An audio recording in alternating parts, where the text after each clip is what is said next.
नमो भगवते वासुदेवाय।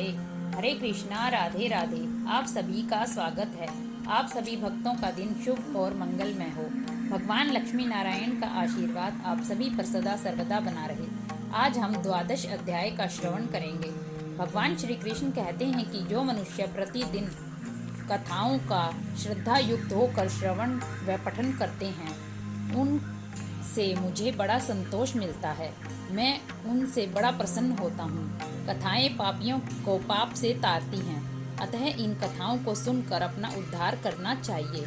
आइए हम प्रभु के श्री चरणों का ध्यान करते हुए पाठ प्रारंभ करते हैं। 12वां अध्याय।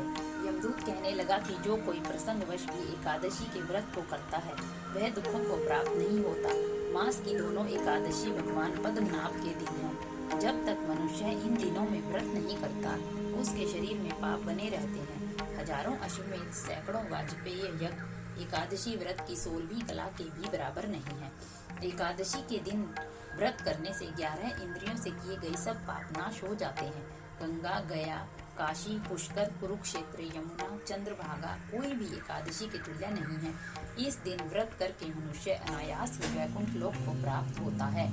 एकादशी को व्रत और रात्रि को जागरण करने से माता पिता और स्त्री के कुल की 10-10 पीढ़ियां उद्धार पाती हैं और वह पीताम्बरधारी होकर भगवान के निकट रहते हैं। बाल, युवा और वृद्ध तथा यह सब पापी भी व्रत करने से नरक में नहीं जाते। यमदूत कहता है कि हे वैश्य, मैं सूक्ष्म में तुमसे नरक से बचने का धर्म कहता हूँ। मन, कर्म और वचन से प्राणी मात्र का द्रोह न करना, इंद्रियों को वश में रखना, दान देना, भगवान की सेवा करना, नियम पूर्वक वर्ण आश्रम धर्म का पालन करना, इन कर्मों के करने से मनुष्य नरक से बचा रहता है। स्वर्ग प्राप्त करने की इच्छा से मनुष्य गरीब भी हो तो भी जूता, छतरी, अन्न, धन, जल कुछ भी दान देता रहे। दान देने वाला मनुष्य कभी यम की यातना को नहीं देखता तथा दीर्घायु और धनी होता है। बहुत कहने से ही क्या, अधर्म से ही मनुष्य बुरी गति को प्राप्त होता है।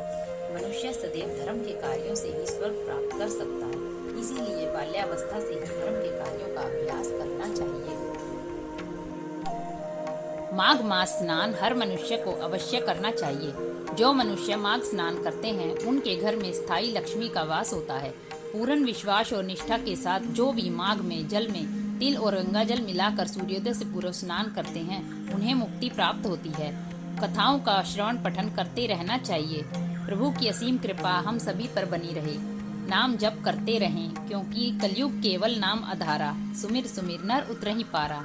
हरे राम राम राम हरे हरे, हरे कृष्ण कृष्ण कृष्ण हरे हरे।